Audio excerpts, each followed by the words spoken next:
నామములో ఈ సాక్ష్యాన్ని చూస్తున్నటువంటి మీ అందరికీ ముందుగా నా హృదయపూర్వక వందనాలు తెలియపరుస్తా ఉన్నాను. ఈరోజు మనతో సాక్ష్యం పంచుకోవడానికి సహోదరులు బర్నబాస్ గారు మన మధ్యలో ఉన్నారు. వారి జీవితంలో జరిగినటువంటి గొప్ప కార్యాన్ని గురించి మనతో వివరించడానికి మరి ఈ సందర్భంగా మన ముందుకు వచ్చి ఉన్నారు కనుక ఈ సాక్ష్యాన్ని పూర్తిగా చూసి అనేక మందికి పరిచయం చేసిందిగా కోరుకుంటా ఉన్నాను. ఈ సాక్ష్యాన్ని ఎవరు మిస్ కాకుండా పూర్తిగా చూడండి, ఎందుకంటే ఈ సాక్ష్యం మనందరికీ దగ్గరగా ఉంటుంది. మనం కూడా మన జీవితాల్లో మరి ఎన్నో శ్రమల గుండా, కష్టాల గుండా, మరి ఎంతో రకాలైనటువంటి ప్రతికూల పరిస్థితుల గుండా మనం జీవితంలో వెళ్ళాల్సిన పరిస్థితి ఏర్పడినప్పుడు మరి తరచుగా మనం మరి ప్రభు మీద సనుక్కోవటమో లేకపోతే దేవుణ్ణి వదిలిపెట్టడమో జరుగుతూ ఉంటుంది. మరి ఈ సందర్భంలో మనకి మనోధైర్యాన్ని కలిగించేటువంటి సాక్ష్యం ఇది. మరి అన్నయ్య ఏ విధంగా అయితే తునీకరాల మధ్య, వెలివేతల మధ్య, అవమానాల మధ్య మరి ఉన్నతమైనటువంటి స్థానంలో ఈ రోజున దేవుడు ఆ మనిషిని, ఆ వ్యక్తిని ఉంచి ఉన్నారు కనుక అన్నగారి సాక్ష్యం మనందరికీ ఆదర్శప్రాయంగా ఉంటుంది. మరి ఈ సాక్ష్యాన్ని పూర్తిగా మీరు చూడాల్సిందిగా మీకు తెలియపరుస్తా ఉన్నాను. ప్రైజ్ లార్డ్ అన్నయ్య. Praise lord. మీ యొక్క సాక్ష్యాన్ని మీరు ఏ విధంగా అయితే ప్రభువుని నమ్ముకున్నారు, అంతకుముందు మీ గత జీవితం ఏమిటి, తర్వాత మీరు ప్రభువుని తెలుసుకున్న తర్వాత మీరు ఎటువంటి స్థితిలో ఉన్నారు, ఏ పరిచర్య చేస్తారు అనేటువంటి విషయాన్ని నాతో పంచుకుంటాను. తప్పకుండా. దేవునికి స్తోత్రం. మరి అవకాశం ఇచ్చినటువంటి దేవదేవునికి మరి ప్రత్యేకంగా Karthik creations Christian Telugu channel ద్వారా మరి సాక్ష్యాన్ని అందించడానికి మరి దేవుడిచ్చిన అవకాశాన్ని బట్టి దేవునికి స్తోత్రాలు చెల్లిస్తూ మరి ప్రత్యేకంగా మరి సహోదరుడు కూడా హృదయపూర్వకమైన వందనాలు. మరి ఈ కార్యక్రమాన్ని మరి సాక్ష్యాన్ని వింటున్న మీ అందరికీ కూడా మన ప్రభువును లోకరక్షకుడైన యేసుక్రీస్తు వారి శ్రేష్టమైన నామమున హృదయపూర్వకమైన వందనాలు. మాది బాపట్ల, ఇప్పుడు జిల్లా అయింది. అయితే బాపట్ల దగ్గర గోపాపురం అనే చిన్న విలేజ్ మాది. మా పూర్వీకులు మరి భయంకరమైన విగ్రహారాధన పరిస్థితుల్లో ఉండేటువంటి వారు. ఏమాత్రం మరి యేసు ప్రభు ఎవరు అనేది మాకు తెలియదు. యేసు ప్రభు గురించి మేము ఎప్పుడు విన్నవారం కాదు. మరి ప్రతిరోజు రోజుకొక దేవుణ్ణి మేము ఆరాధన చేస్తూ నోములు, పూజలు, వ్రతాలు చేస్తూ బ్రతికేటువంటి విగ్రహారాధన కుటుంబం మాది. మా ఇంట్లో ఒక ప్రత్యేకమైన పూజ గది ఉండి మేము నోములు, కొలువులు కొలుస్తూ ఉండేటువంటి వాళ్ళము. మరి మా ఊళ్ళో గ్రామదేవత పోలేరమ్మ అనే ఆమె ఉంటుంది. మరి మా పితరులు అక్కడ పూజలు చేస్తూ మరి అక్కడ ఒక మా ఊళ్ళో ఉన్నటువంటి బొడ్రాయి దగ్గర అక్కడ కూర్చొని అమావాస్య రోజు అందరూ కూడా నగ్నంగా మరి మంత్రాలు చదువుతూ ఒక మేకపోతుల్ని తీసుకొని బలర్పిస్తూ ఆ రక్తాన్ని మీద చల్లుకుంటూ ఆ యొక్క గొర్రెల్ని చంపుతూ ఆ దేవతకి బలర్పిస్తూ ఉండేటువంటి వారు అన్నమాట. దాన్ని రూల్ చేసేటువంటి ఫ్యామిలీ మా ఫ్యామిలీయే. అలాంటి కుటుంబ పరిస్థితులు మావి. మాకు యేసు ప్రభు ఈ ప్రార్థన ఇవన్నీ మా పితరులకు కానీ ఎవరికి కూడా తెలియదండి. మరి అలాంటి పరిస్థితుల్లో మరి ప్రభు దేవుడు మరి ఇర్మియా 1:6 ప్రకారం తల్లి గర్భంలో రూపింపబడక మునుపే నేను నిన్ను వెరిగి ఉన్నాను అనే మాట ప్రకారం దేవుడు నన్ను, నా కుటుంబంలో ఎన్నుకున్నారు. ఆ తర్వాత మరి నా కుటుంబం మొత్తం కూడా రక్షణలోకి రావటం జరిగింది. ఆ విషయాలు మీకు నేను తెలియచేస్తాను. మరి అలాగా విగ్రహారాధన ఉండేటువంటి కుటుంబం కాబట్టి మాకు అప్పట్లోనే మంచి పొలాలు, మరి అదేవిధంగా మంచి స్థితి స్థాయి కలిగినటువంటి కుటుంబం మా గ్రామంలో. అయితే మరి ఈ విగ్రహారాధనతో పాటు మరి త్రాగుడికి బానిస అయిపోయారు. మా తాతగారు, మా ఫాదర్ కూడా అలాగే వాళ్ళ నాన్నగారి దగ్గర నుంచుని ఆయనకి వారసత్వంలో వచ్చింది ఏంటంటే త్రాగుడే. తాగటంతో పాటు గంజాయి అలవాటు అండి. గంజాయి కూడా బాగా తాగేవాళ్ళు. మరి అలాంటి పరిస్థితుల్లో ఆస్తి మొత్తం కూడా కరిగిపోయింది. అంటే కర్రలతో కొలిసేసి పొలాన్ని అమ్మేసి ఆ మొత్తాన్ని కూడా అప్పులు తీర్చడం, తాగటము, ఈ విధంగా కుటుంబం అంతా కూడా చిన్న భిన్నమైపోయి మనశ్శాంతి, నెమ్మది లేని పరిస్థితి అయిపోయింది. చివరికి త్రాగుడు, ఆ బానిసత్వం ఏ విధంగా వచ్చింది అని అంటే ఇంట్లో ఉన్న సామాను కూడా అమ్మే పరిస్థితికి మా మా నాన్నగారు అలాగా అయిపోయినటువంటి పరిస్థితి. అయితే మరి ఆ చిన్నతనంలో మరి మా ఇంట్లో ఉన్నటువంటి ఆ పరిస్థితి వల్ల మా అమ్మ మళ్ళీ వాళ్ళ అమ్మగారి దగ్గరికి వెళ్ళడం, మా తాతగారి దగ్గరికి వెళ్ళడం, అక్కడ ఉండడం వల్ల ఆయనకి 4 ఆడపిల్లలు. మరి ఆ పరిస్థితుల్లో మరి ఆమె కూడా అక్కడ కూడా కష్టాలే. ఆయన త్రాగుడికి అలవాటు అయిపోయిన పరిస్థితి. సో ఎలాంటి పరిస్థితి అంటే ఇక ఆకలికి తినడానికి లేని పరిస్థితి, సరిగ్గా ఫుడ్ ఉండేటువంటిది కాదు. మరి మినిమం అవసరతలు ఏమీ కూడా లైట్ కానీ కరెంట్ కానీ ఇవేమీ కూడా మాకు తెలియని పరిస్థితి అండి. మరి అక్కడ గడవటానికి ఏమవుతుందంటే ఆ పొలంలో పనులతో పాటు నత్తలు ఉండేవి, మీకు తెలుసా లేదో, ఈ నాట్లు వేసే టైంలో ఉండే అవి నేను ఏరుకొని వచ్చేవాడిని. అవి అమ్ముతూ ఉండేవాళ్ళు. మరలా గేదెల దగ్గర పేడ తీసుకొని అది కలెక్ట్ చేసి ఒక్కొక్క చోట తీసుకొని వచ్చి ఇంటి దగ్గర పెడితే మా అమ్మమ్మ గారు దాన్ని వంటలు పిడకలు చేసి అమ్మేవాళ్ళు. అంటే మీకు ఒకటి అర్థం అవ్వాలి, ఎంత దరిద్రమైన పరిస్థితుల్లో మేము ఉన్నాము అనేది. అలాంటి పరిస్థితుల్లోకి వెళ్ళిపోయింది. ఇంత ఆకలితో ఉండే పరిస్థితి. ₹1 కూడా అసలు మనకి ఆ టైంలో 10 పైసలు, 5 పైసలు అనేవి ఉండేవి. అవి కూడా ఎలా దొరికిన పరిస్థితి అన్నమాట. ఇంకా వీళ్ళని చెప్పాలి అని అంటే ఏమైనా శవాల దగ్గర ఏమైనా చిల్లర పడేస్తే వాటిని ఏరుకొని ఏమన్నా వస్తే వాటితో కొనుక్కొని తినేటువంటి వాడిని. ఆకలి కట్టుకునే పరిస్థితి కాదు. పైగా మరి నాతో పాటు వాళ్ళు, నా వయసు ఉన్న వాళ్ళు ఏదన్నా తింటూ ఉంటే అలాగే చూస్తూ ఉండేవాడిని. ఇంటి దగ్గర కుటుంబ పరిస్థితులు బాగుండలేదు, మరి అలాగా ఉండేది.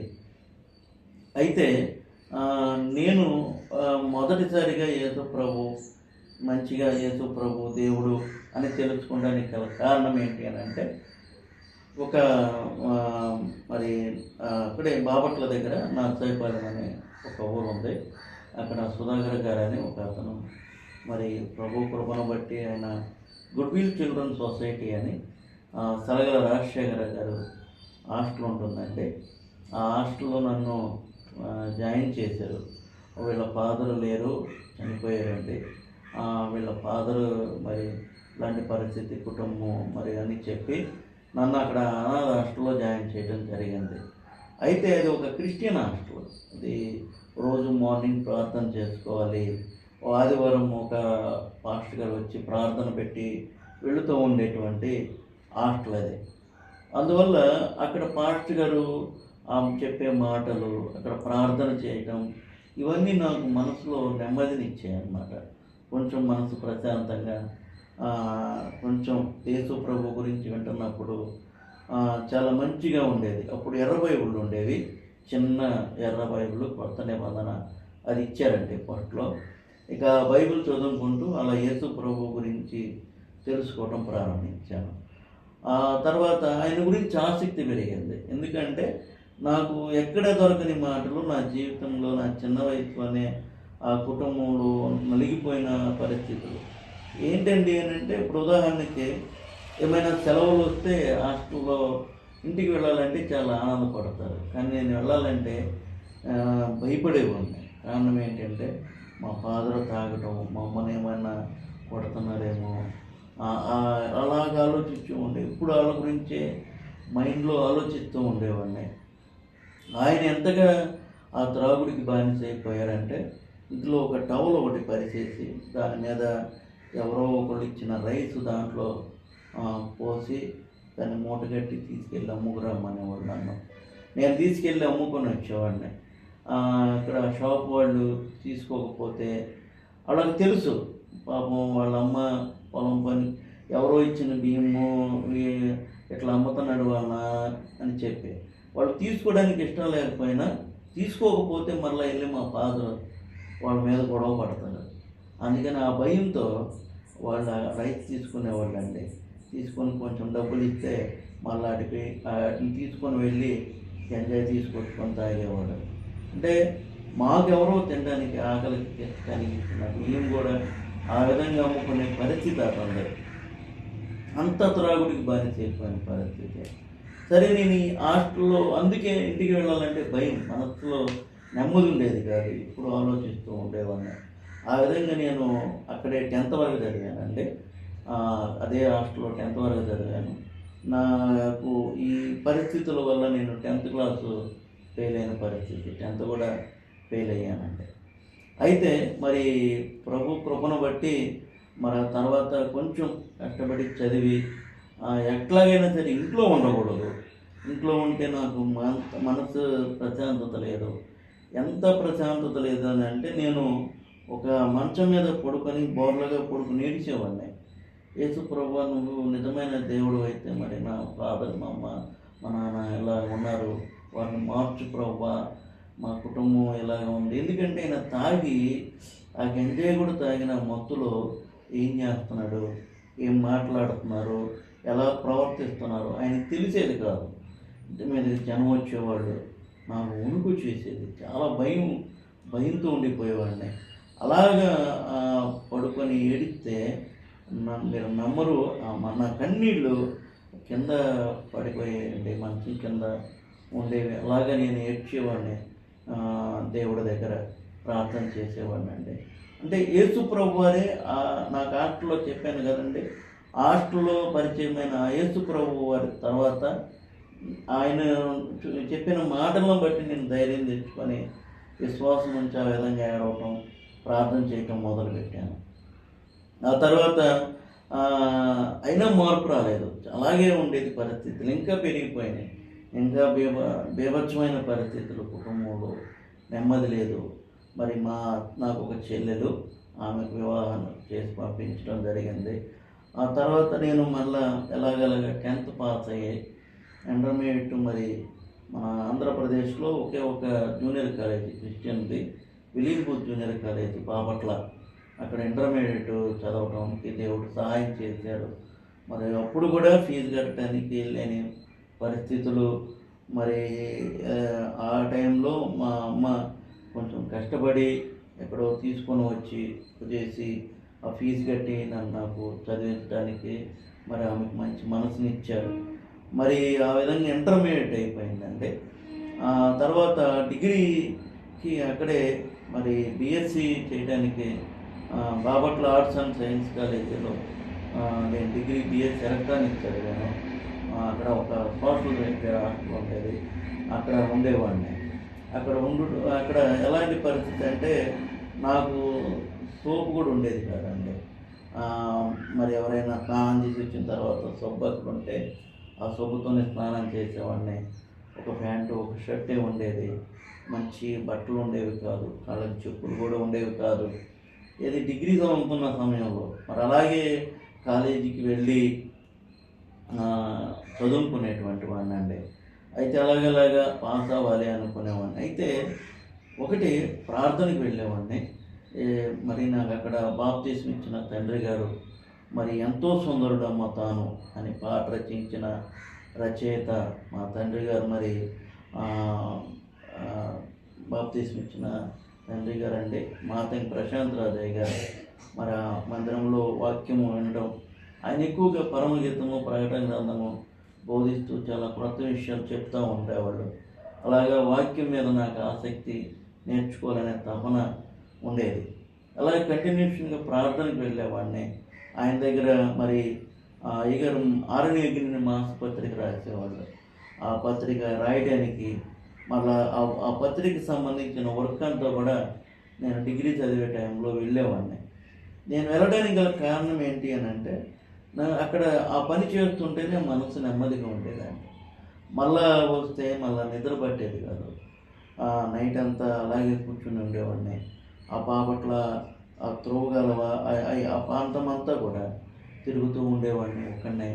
నైట్ నిద్రపోయేవాడిని కదా, ఏం జరుగుతుంది మా కుటుంబంలో, మరి మా అమ్మని మా నాన్న ఏమైనా చేస్తున్నారేమో, వాళ్ళు ఏమైనా గొడవ పడుతున్నారేమో, అసలు ఏం జరుగు, మా అమ్మ ఎక్కడ బాధపడుతుందో, ఏడుస్తుందేమో, ఇప్పుడు గొడవ జరిగిందేమో, తాగి మా నాన్న ఎక్కడ పడిపోయాడు, ఇలాగా. ఎందుకంటే ఆయన త్రాగుడికి బానిస అయిపోయి భయంకరమైన ఒక చెప్పాలంటే దొంగతనం చేయడానికి, ఒకానొక సమయంలో మరి ఆ, ఒక తాడు ఒకటి ఒక రిబ్బన్ లాంటిది కట్టుకొని ఒక కండవాదానికి ఒక ఇంకు పోసుకొని ఆ దెబ్బ తగిలింది, నాకు సహాయం చేయండి అని అడుక్కొని తాగేటువంటి వ్యక్తి అతను. అంత భయంకరమైన డ్రంకర్ అంటే. దాంతోపాటు ఎప్పుడు ఒక లుంగి ఇట్లా కడితే అతనికి ఒకవైపున మందు బాటిల్, ఒకవైపున గంజాయి తాగేటువంటి సినిమా అంటారు దాన్ని, అది ఉండేదంటే అది ఎట్లా ఉంటుంది ఆయనకి. సో ఇవి ఎప్పుడు ఉండేవి ఆయన దగ్గర, ఎప్పుడు నాకు తెలిసి 24 గంటలు మత్తులోనే ఉండేవాడు. అలాంటి పరిస్థితి అన్నమాట అది. ఆ సమయంలో మరి నేను ఈ డిగ్రీ చదువుతున్న సమయంలో నాకు మా ఇంట్లో జరిగిన సన్నివేశాలు, ఆ గొడవలు, ఆ త్రాగుడు, ఆ ఆలోచన ఎప్పుడు ఉండేదండి. సో నాకు నిద్ర పట్టేది కాదు. అయితే మరి అదే హాస్టల్లో బీఫార్మసీ చదువుతున్నాను, నా పేరు లోకా అని. ఆ అన్న ఒకసారి అన్నాడు, తమ్ముడు నువ్వు ఈ విధంగా నిద్రపోకుండా కూర్చుంటున్నావురా, ఎందుకంటే పోలీసులు కూడా తెలిసిపోయింది, ఆ నైట్ డ్యూటీకి వెళ్ళే పోలీసులు కూడా నువ్వు ఇంటర్ పోవు, రోజు ఇక్కడే కూర్చుంటావు అనేవాళ్ళు. ఆ రేత్రి పూట ఆవులు తిరుగుతూ ఉండేవి, నేను ఒక్కడినే అలా కూర్చునేవాడిని. ఆ డ్యూటీకి వెళ్ళేవాళ్ళు ఎందుకు ఇక్కడ కూర్చుంటున్నారు అనేవాళ్ళు అనమాట. అంటే అంత మానసికంగా నేను నిద్రపోకుండా అలా ఉండిపోయాను. ఆ బ్రదర్ ఏమన్నాడంటే, మీరు ఇలా అయితే తమ్ముడు చాలా డేంజర్గా, నువ్వు నిద్రపోకుండా అదే విధంగా ఆలోచిస్తున్నావని. ఆ అన్న నిద్ర మాత్రలు కూడా రాశారని, వేసుకోరా అని చెప్పి కూడా వాడటం జరిగింది.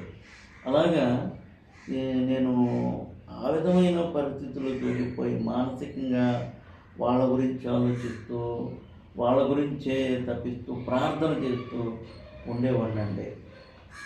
ఎంతగా ప్రార్థన చేసేవాడిని నేనంటే, మోకాళ్ళు ఒక బండ్ల మీద ఇసుక పోసుకొని మోకాళ్ళ మీద నడుస్తూ కన్నీరు కారుస్తూ, మా కుటుంబాన్ని మార్చు నాయన, మా నాన్నగారిని మార్చు, మా కుటుంబాన్ని కట్టయ్యా అని చెప్పి కన్నీటితో ప్రభువుని ప్రార్థన చేయడం జరిగిందండి.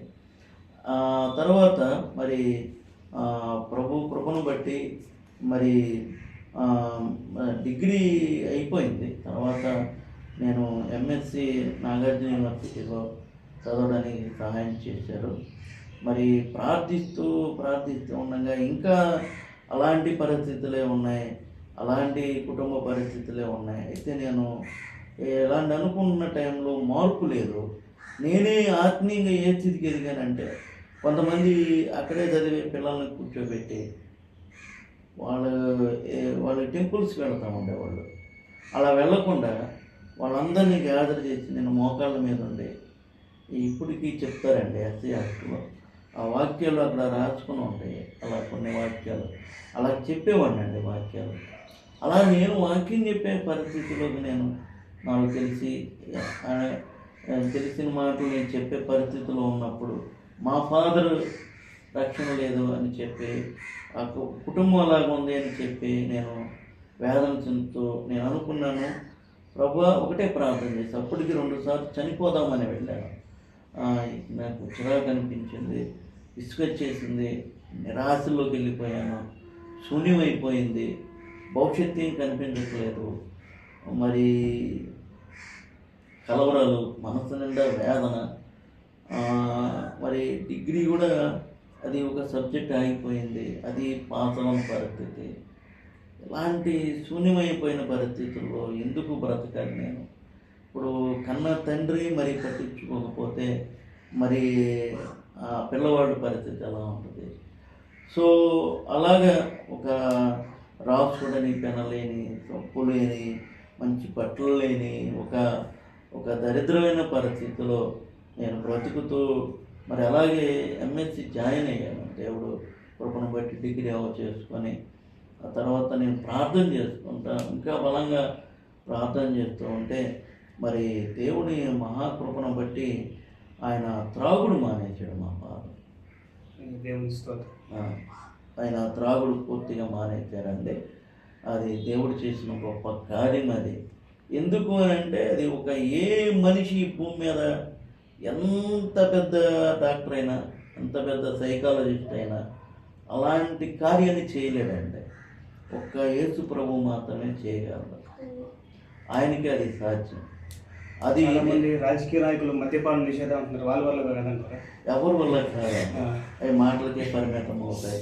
ఇవన్నీ చేయగలిగింది మాత్రం యేసు ప్రభువారు ఒక్కరే.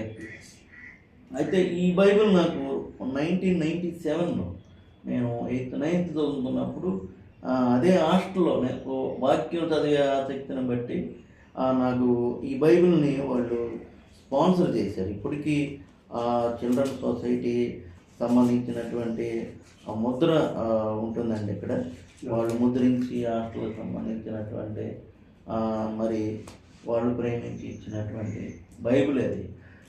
సో అలాగే నేను వాక్యం చదవటం, వాక్యం నేర్చుకోవటం, దేవుడు మహాకృపను బట్టి నా ఆధ్యాత్మికానికి సరిపోయిన దేవుని సేవకులను దేవుడు అనుగ్రహించడం, మరి ఈ విధంగా మరి ఎంఎస్సికి వచ్చే టయానికి మా ఫాదర్ త్రాగుడు మానేశాడు, కానీ గంజాయి మానలేదండి. ఆయన గంజాయి తాగుతూనే ఉండేవాడు. అయితే మరి దాని గురించి కూడా నేను ప్రార్థన చేశాను, ప్రభు ఆయన బాప్తీసం తీసుకోవాలి, నన్ను సాక్షిగా నిలవబెట్టు, మరి ఆయన బాప్తీసంలో మరి ఎదగాలి, మరి ఇలాంటి మనుషులు మారితేనే కదా నీకు మహిమ అని చెప్పి, అప్పటికి త్రాగుడు మానటం అనేది ఒక అద్భుతం. ఎందుకంటే చాలామంది ఆయన చనిపోతే బాగుండు అనుకున్నవాళ్ళే, అంత చిత్రహింసలు పెట్టిన పరిస్థితి ఆయన, కానీ ఆయన త్రాగుడు మానేయటమే గొప్ప విషయం. అప్పటికే మా ఊరి వాళ్ళందరూ, తెలిసిన వాళ్ళందరూ కూడా ఆశ్చర్యపోయారు. కేవలం యేసు ప్రభువు చేశారు. తర్వాత ఆయన గంజాయి మానాలి అని నేను ప్రార్థన చేస్తాను. దేవుడు మరి మహాకృపను బట్టి ఆయన అలాగే కంటిన్యూ అయ్యారు, కానీ అది మానలేని పరిస్థితి. తర్వాత నేను ఏం చేశానంటే ఈ ప్రాంతానికి నేను 2011లో ఈ ఏలూరు ప్రాంతానికి రావడం జరిగింది. నేను 2006 నుండి 2008 వరకు నాగార్జున యూనివర్సిటీలో ఎంఎస్సీ చదివాను. 2008 నుంచి 2011 వరకు తెనాలిలో ఒక డిగ్రీ కాలేజీలో వర్క్ చేశాను. తర్వాత ఇక్కడ ఇంజనీరింగ్ కాలేజీలో 2011లో ఇక్కడ జాయిన్ అవ్వడం జరిగింది. మరి దేవుని మహాకృపను బట్టి దేవుని చిత్తంలో ఉన్న వ్యక్తినే మరి దేవుడు నాకు భారీగా దేవుడు అనుగ్రహించారు. మరి ఈ విధంగా నా యొక్క విద్యాభ్యాసం దేవుడు నన్ను అంచెలంచెలుగా ఈ విధంగా తీసుకొని వస్తూ ఉన్నారు. అయితే ఒకటే మనసులో మరి మారాలి, మా ఫాదర్ మారాలి. ఇక్కడికి వచ్చిన తర్వాత దేవుడు ఒక అద్భుతమైన చేసిన కార్యాలు ఏమిటి అని అంటే, ఒకటి దేవుడు అద్భుతమైన సంఘాన్ని ఫిలదెల్ఫియా మెర్కిలన్ బ్లెస్సింగ్ చర్చి మరి ప్రార్థన వలనే పైన అనే ఒక పాట రాసిన ఈ మధ్యకాలంలో వరల్డ్ ఫేమస్ అయిన పాట, మరి తండ్రి గారు పిన్నియా బ్రహ్మయ్య గారు ఆ పాట రచించడం జరిగింది. మరి ఆ ఫిలదెల్ఫియా మెర్కిలన్ బ్లెస్సింగ్ చర్చిలో నాకు దేవుడు ఆ సంఘాన్ని చూపించారు. తర్వాత అక్కడ నాకు తెలిసిన విధంగా దేవుడిచ్చిన అవకాశాలను బట్టి మరి సేవకు నన్ను ప్రోత్సహించిన దాన్ని బట్టి పరిచర్య చేసుకుంటూ నేను ఇంజనీరింగ్ కాలేజీలో ఇక్కడ అసిస్టెంట్ ప్రొఫెసర్గా చేయడానికి దేవుడు సహాయం చేశారు. అయితే ఒకటి మనసులో ఉండేది ఏంటంటే ఆయన మారాలి, బాప్తిసం తీసుకోవాలి అని. దేవుని మహాకృపను బట్టి 2021వ సంవత్సరం మరి ఫిబ్రవరిలో నా తండ్రి బాప్తిసం తీసుకోవడం జరిగింది. అది గొప్ప విషయం. అది దేవుడు ఒక మనిషిని ఎంత కఠినమైన వ్యక్తినైనా, కషాయ వ్యక్తినైనా మార్చగలడు అనడానికి అది గొప్ప నిదర్శనం అండి. మరి ఆ విధంగా ఆయన బాప్తిసం తీసుకున్నారు. మరి దేవుడు కృపను బట్టి ఇక్కడ నేను చిన్న పరిచర్య చేస్తూ మరి ఈరోజు మరి దేవుని కృపను బట్టి చెప్పగలిగిన మాట ఏంటి అని అంటే, 10th ఫెయిల్ అయిన నన్ను ఒకసారి వెనక్కి తిరిగి చూసుకుంటే 10th ఫెయిల్ అయ్యి, డిగ్రీ ఫెయిల్ అయ్యి నన్ను దేవుడు ఇంజనీరింగ్ కాలేజీలో అసిస్టెంట్ ప్రొఫెసర్గా దేవుడు నన్ను ఉంచాడంటే, ఇప్పటికీ అదే కాలేజీలో వర్క్ చేస్తూ ఉన్నాను. దాంతోపాటు దేవుడు మహాకృపను బట్టి మరి పరిచర్యలో దేవుడు నన్ను ఉంచిన విధానాన్ని బట్టి అసిస్టెంట్ పాస్టర్గా కూడా చేయడానికి దేవుడు ఎంతగానో సహాయం చేశాడు. ఒక విషయం నేను చెప్పగలిగినది ఏంటి అని అంటే, దేవుడు ఎవరినైనా ఎంతటి వారినైనా మార్చగలిగిన సమర్థుడు. ఇంకొకటి, పెంట కుప్పల మీద నుండి దీనులను లేవనెత్తగలిగిన వాడు ఆయనే. మరి సేవకులు ఒకసారి నన్ను విమానంలో వేరే రెండు సార్లు పరిచర్య నిమిత్తం, ప్రార్థన నిమిత్తం వెళ్ళడం జరిగింది. ఆ సమయంలో మరి ఆ ఏరోప్లేన్లో ఇలా కూర్చొని ఒకసారి ఆ విండో సీట్లో కూర్చొని ఒకసారి ఆలోచిస్తూ ఆ ఆకాశంలో వెళుతూ ఉంటే నా గతాన్ని నేను గుర్తు తెచ్చుకొని ఏడ్చుకున్నానండి. అప్పుడు నేను ఆ పేడ ఎత్తుకొని వెళ్తుంటే అది పడిన నా మీద పడి ఆ వచ్చిన వాసన నేను గుర్తుపెట్టుకున్నాను. నత్తలేరుకున్న ఆ పరిస్థితులు, మరి అనాథాష్టులో చలిచాలని, మరి ఎవరు పట్టించుకొని ఒక ఒంటరితనము కన్నీళ్ళ మధ్య కూర్చున్న పరిస్థితి, రాత్రుల వేళలో వెళ్ళి మరి రైల్వే స్టేషన్లోనే అలాగే ఆ బెంచీలో ప్లాట్ఫామ్ మీద కూర్చున్న పరిస్థితి, ఒంటరిగా ఎక్కడ పడితే అక్కడ కూర్చొని ఆలోచించిన పరిస్థితి ఒకసారి జ్ఞాపకం చేసుకొని ప్రభు నన్ను ఈ విధంగా ఆ ఫ్లైట్లో తీసుకొని వెళ్తూ ఉంటే దేవుణ్ణి ఎంతగానో స్తుతించాను. మరి అయోగ్యుడను, ఎన్నిక లేని వాడును. ఈ రోజుల్లో మరి ఒకటే చెప్పాలనుకుంటున్నాను, మా కుటుంబ పరిస్థితులు బాగుండలేదండి. మా తల్లిదండ్రులు పరిస్థితులు బాగుండలేదు. అందుకే మేము ఎలా అయిపోయామని ఎవరి బిడ్డలకు నేను చెప్పే సందేశం, నీ మూలాన మీ నాన్నగారు మారాలి, నీ మూలాన నీ కుటుంబం కట్టబడాలి, నీ మూలాన నీవు ఒక సాక్షిగా సమాజంలో ఉండాలి.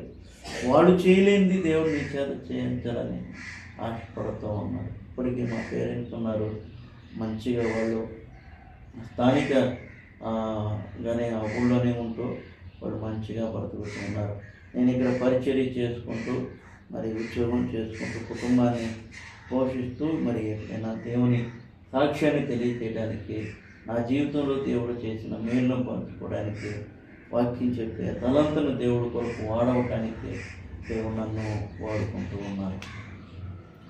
మీ ఫాదర్ గురించి చెప్పారన్నా, మీ మదర్ గారి పరిచయం మాట్లాడు. మా తల్లి చెప్పాను కదండి, మా ఫాదర్ వల్ల ఆమె కూడా నలిగిపోయిన పరిస్థితి, మనశ్శాంతి లేని ఆ పరిస్థితి, ఎప్పుడు కష్టపడుతూ పనిచేస్తూ ఉండేవాళ్ళు. మరి ఆమె అయితే మరి నేను ప్రభువుని నమ్ముకున్న తర్వాత ఆమె చర్చికి వెళ్ళటం, మా ఆ ఊళ్ళోనే ఉన్న స్థానికంగా ఉన్న చర్చికి వెళ్ళటం, ఆమె కూడా చర్చిలో మరి బలపడటం, మరి అనేకమైన విషయాలు నేర్చుకోవటం. ఇప్పుడు మరి ప్రార్థన చేస్తూ ఉంటారు, మా కోసం, మా బిడ్డల కోసం ప్రార్థన చేస్తూ ఉంటారు. మరి దేవుడు ఆ విధంగా మా అమ్మగారిని కూడా ఉంచుకున్నారు.